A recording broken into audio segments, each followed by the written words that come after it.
Halo, assalamualaikum warahmatullahi wabarakatuh.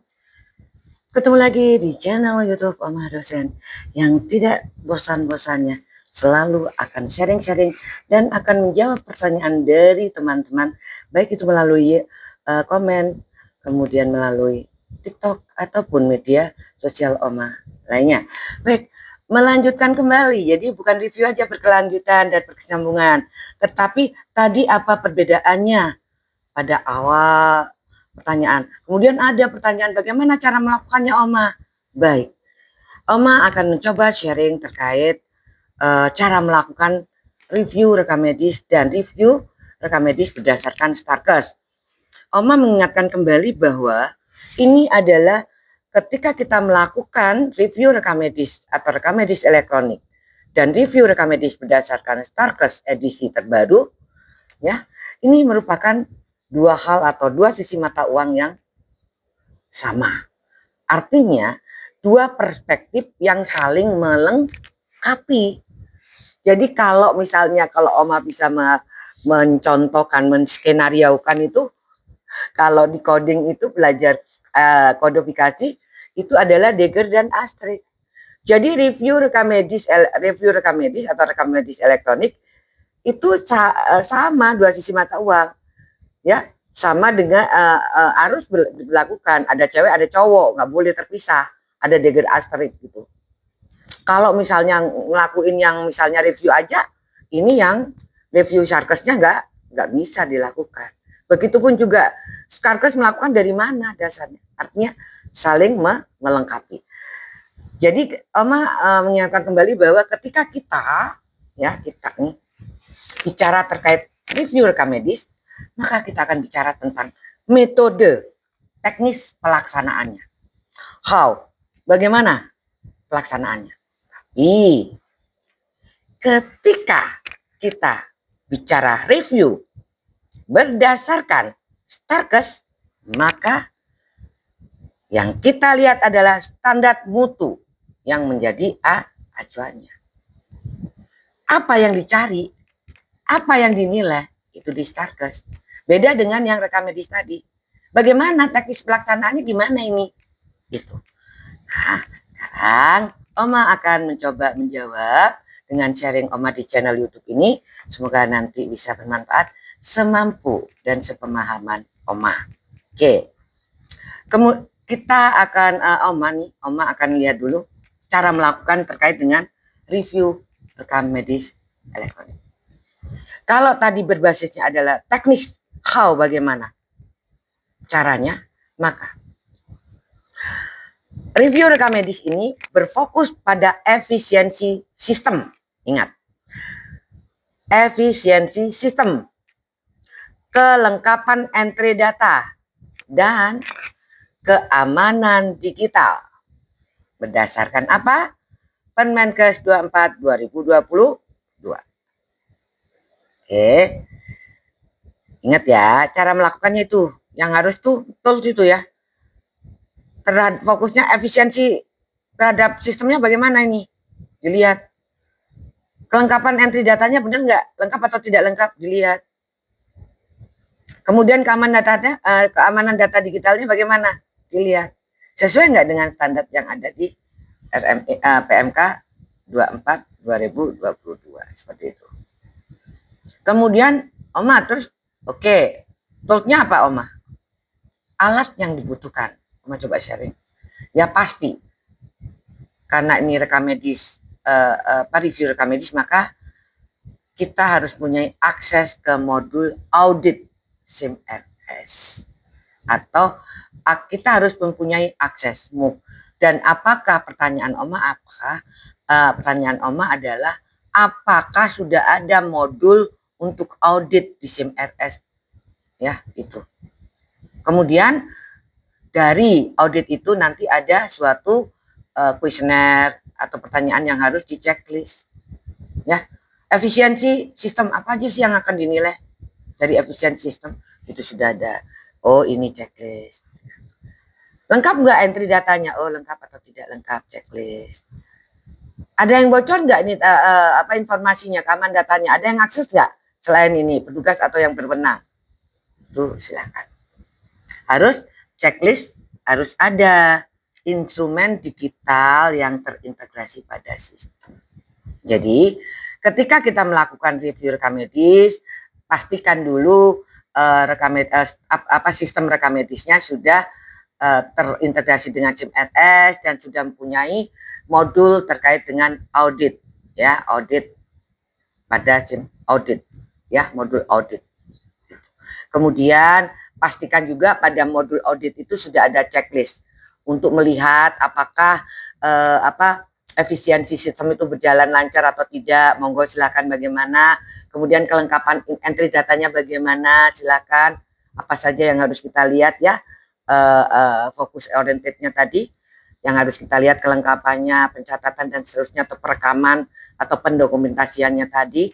Kemudian juga pastikan bahwa instrumen digital itu sudah ada dalam sistem atau sudah terintegrasi di dalam sistem itu juga.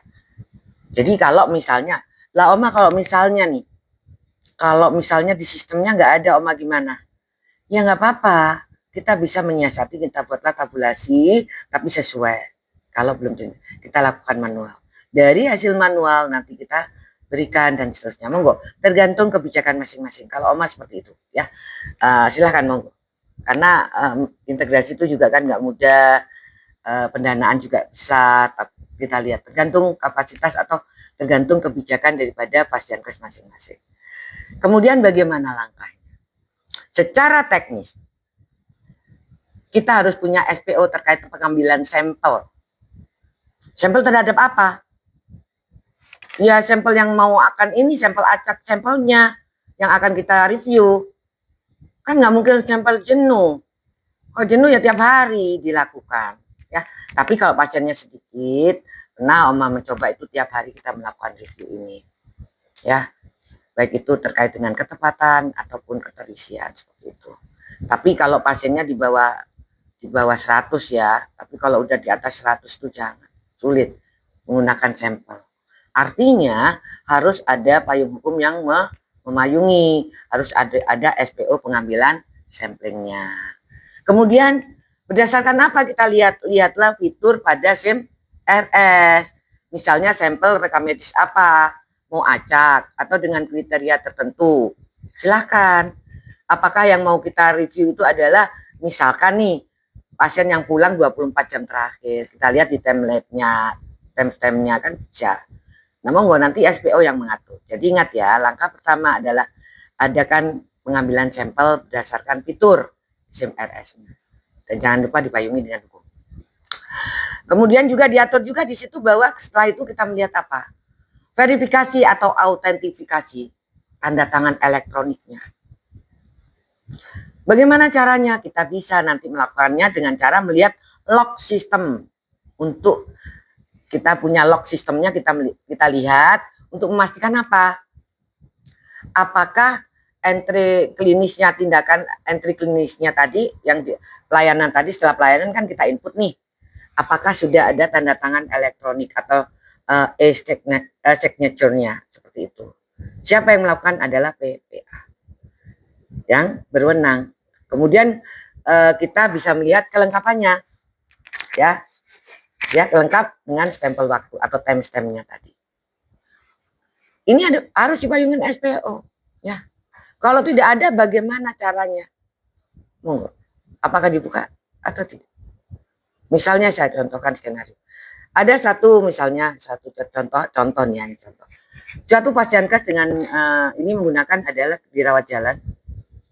Ketika DPJP atau PPA itu tidak menginput data, kalau yang rawat jalan ya, pagi ya, timestamp itu akan log sistem itu akan tertutup pada pukul 18.00 misalnya. Monggo silakan atur. Makanya di dalam kompetensi kita, komunikasi dan kolaborasi itu penting bagi seorang profesional, khususnya PM. Nah, seperti itu. Kemudian juga perlu juga cek apa? Kelengkapan data secara otomatis. Artinya manfaat kita harus melihat, memvalidasi apakah sistem ini bermanfaat enggak sih. Misalnya kita memanfaatkan validasi sistem untuk identifikasi, di mana kolom itu pakai tanda bintang misalnya harus wajib diisi. Tapi yang kosong bagaimana? Silahkan nanti diatur. Oh, yang nggak wajib misalnya dengan sistem yang wajib diisi ya, kok kosong ya 0 misalnya 1, jadi semua gue silahkan tadi. Kemudian memastikan semua data yang esensial itu terisi. Yang penting-penting itu harus terisi. Kita contohkan adalah CPPT, assessment awal. Assessment awal itu penting loh, ya.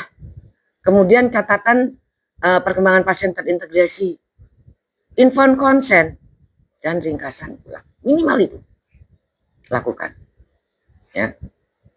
Monggo silakan bagaimana. Kemudian bagaimana untuk melihat terkait dengan keamanannya karena elektronik, maka kita harus mengecek dulu atau mereview terkait keamanan akses, atau kita audit keamanan aksesnya. Kita periksa.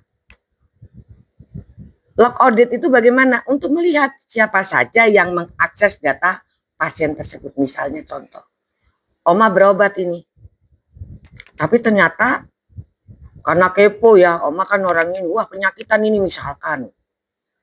Ini orang usia segini kok nggak mati-mati misalnya.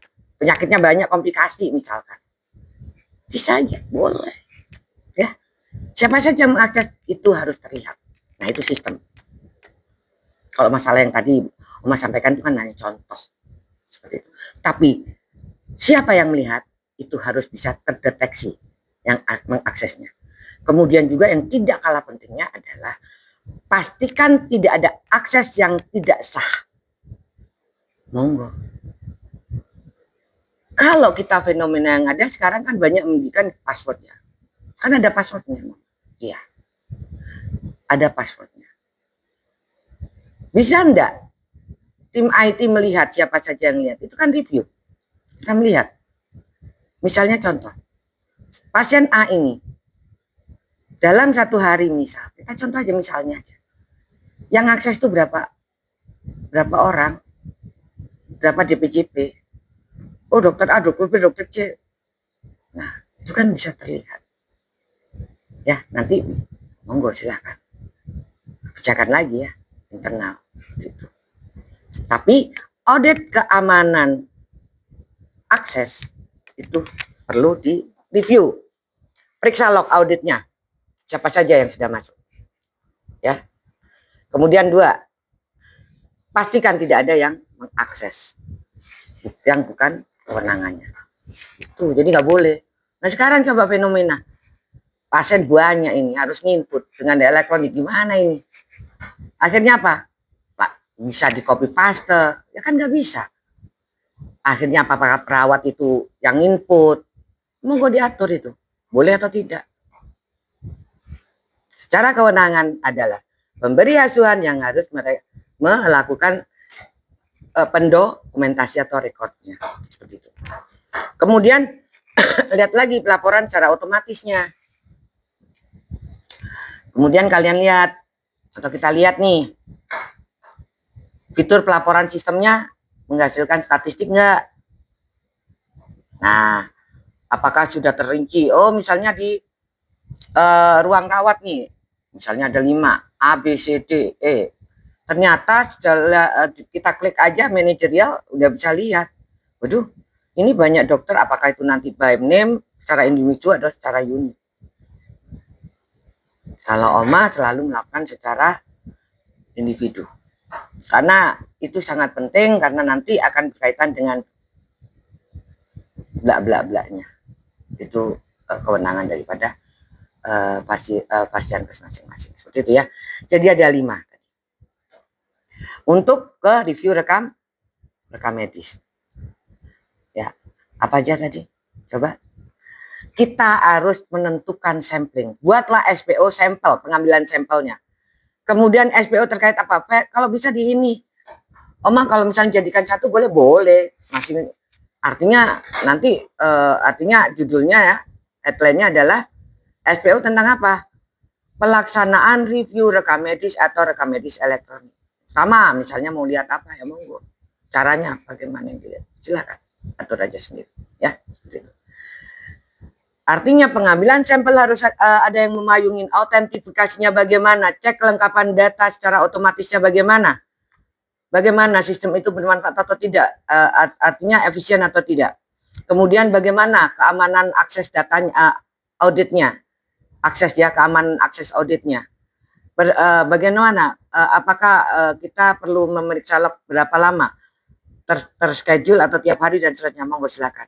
Kemudian bagaimana pelaporannya bisa dilakukan secara otomatis atau tidak. Harapannya adalah untuk review rekam medis, karena semuanya itu adalah elektronik rekam medis, sebaiknya juga bisa sudah terintegrasi seperti itu. Kalau enggak ya manual. Semuanya ada plus dan minusnya seperti itu. Ada 5 tadi ya. Kemudian bagaimana pelaksanaannya kalau untuk yang review rekam medis berdasarkan Starkes. Nah, ini agak sedikit berbeda ya. Karena review Starkes itu pada fokus orientednya adalah berfokus pada substansi klinis, asuhan, mutu asuhan, dan keselamatan pasien harus dibuktikan melalui dokumen dalam rekam medis elektronik. Itu harus semuanya ada. Itu yang perlu dipahami dulu. Ya, substansi klinis, mutu asuhan, keselamatan pasien ada semuanya terangkum dan terdokumentasi dengan baik dan lengkap di dalam sistem. Kemudian apa sih alat yang dibutuhkan? Alat yang dibutuhkan diantaranya yang pasti, karena kita mutu Starkes ya standar. Pasti yang kita butuhkan adalah instrumen dari penilaian akreditasi Starkes. Monggo berdasarkan EP-nya atau elemen penilaiannya bagaimana ya. Kemudian diharapkan yang melakukan adalah mempunyai pengetahuan tentang standar klinis ya di pelayanan bagi pasien atau PBP ya, pelayanan bagi pasien. Kemudian juga mereka juga harus mampu mengetahui akses pelayanan, kemudian kontinuitas pelayanannya bagaimana, akses pasien, pelayanan. Artinya ini akan berkaitan dengan pemberi asuhan dan baik itu tenaga medis ataupun tenaga kesehatan lainnya. Dan ternyata di dalam standar revisi yang berdasarkan standar Starkes, maka Mr. Mick ya, manajemen rekam medis ya, manajemen informasi kesehatan akan bergabung dengan PMKKP seperti itu ya. Standarnya harus diakreditasi. Kalau dulu kan terpisah, kita suka sebagai penunjang ya, SNAT edisi 1 atau 1 ya, SNAT itu. Tapi yang Starkes itu ternyata bab manajemen itu harus dilihat sebagai alat. Selain instrumen penilaian dari Starkes, juga harus melihat instrumen penilaian pada pada aspek manajemen rekam manajemen rekam medis, manajemen informasi kesehatan atau Mr. MIK seperti itu. Nah, dan PMKP. Kemudian bagaimana langkah-langkahnya, Oma? Baik. Ketika itu yang karena ini berfokus pada ini, maka fokus kontinuitas atau asuhan itu penting. Artinya kita harus melihat itu. Langkah ya, karena ini akan Starkes itu akan orientasinya adalah klinis dan mutu. Kemudian peran kita bagaimana? Monggo nanti ditanyakan itu. Peran rekam medis sejauh mana? Kalau menurut Oma menyediakan, dampingin, mungkin ya itu.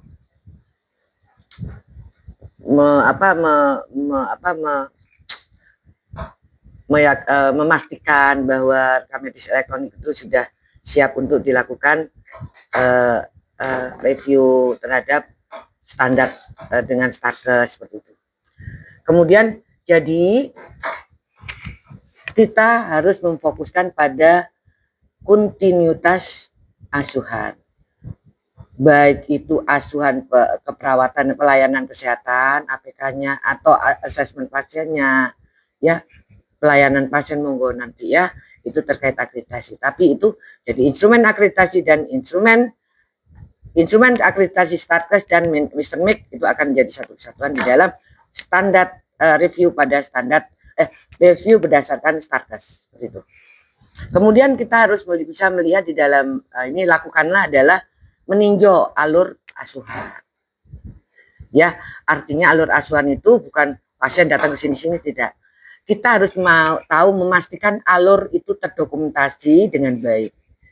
Artinya dari mulai screeningnya sudah dilakukan belum, ya dari awal, edukasi dan seterusnya sampai pasien itu dipulangkan. Apakah sembuh ataukah kontrol dan seterusnya atau dirujuk dan seterusnya seperti itu. Ya. Kemudian perlu juga lakukan verifikasi rencana asuhan terintegrasi CPPT.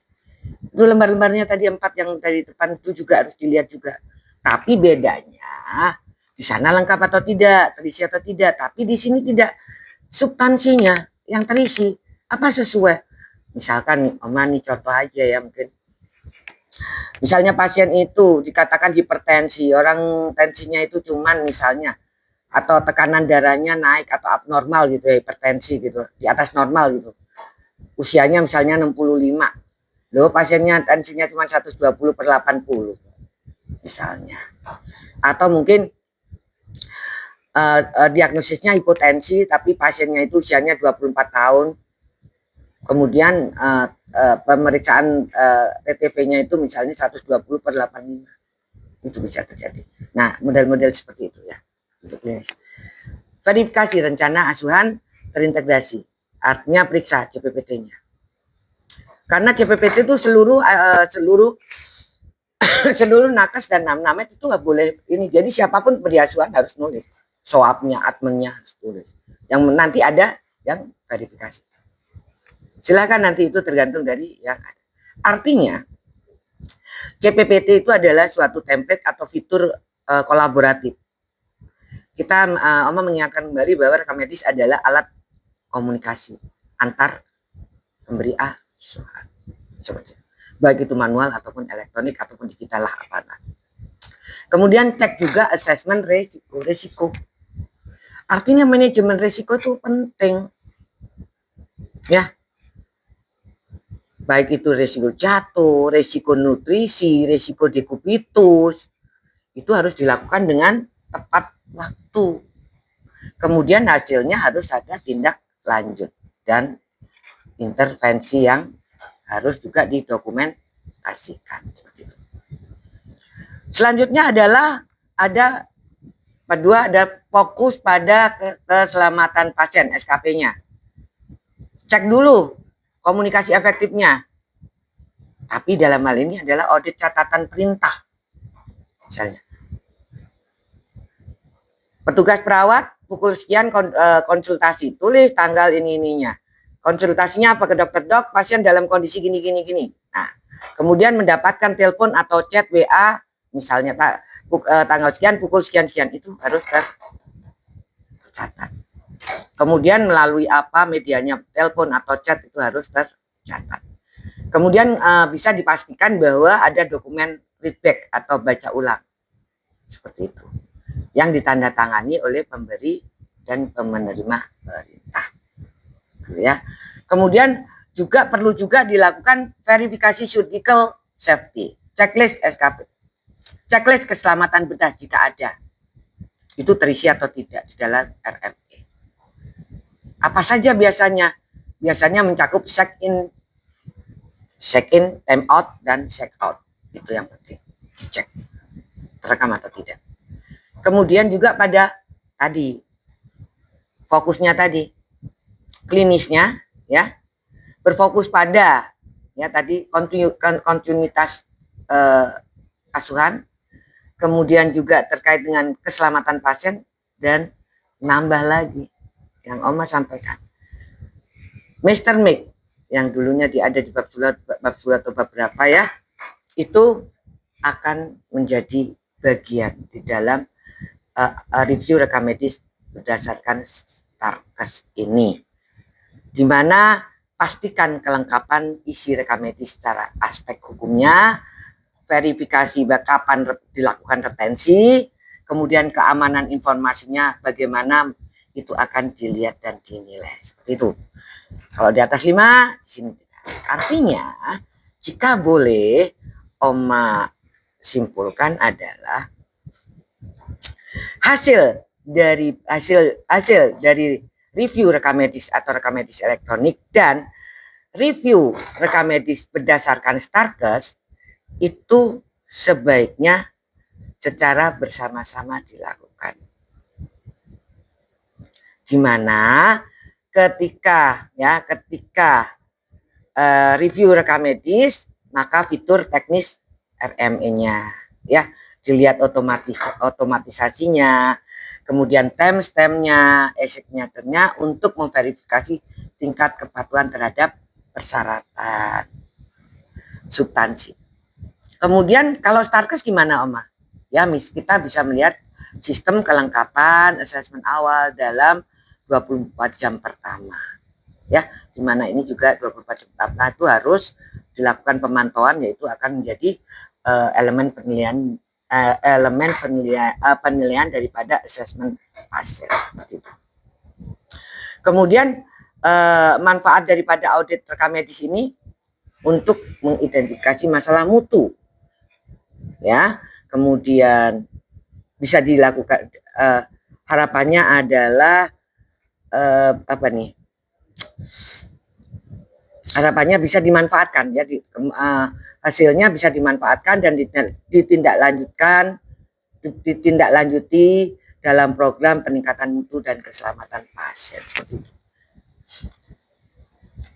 Oke, kalau terakhir nih Oma simpulkan atau Oma benang merah, mudah-mudahan apa yang Oma simpulkan ini bisa bermanfaat juga sebagai jawaban juga, bahwa review rekam medis atau rekam medis elektronik secara umum dan review rekam medis berdasarkan Starkes itu kedua-duanya merupakan aktivitas audit mutu di fasilitas pelayanan kesehatan. Dua-duanya itu produk atau kegiatan mutu. Tapi yang berbeda adalah memiliki fokus, tujuan, dan metodologi yang berbeda secara mendasar. Artinya apa? Review rekam medis dan review rekam medis berdasarkan Starkes edisi baru sebaiknya dilakukan secara bersama-sama, saling melengkapi dan tidak berdiri sendiri-sendiri.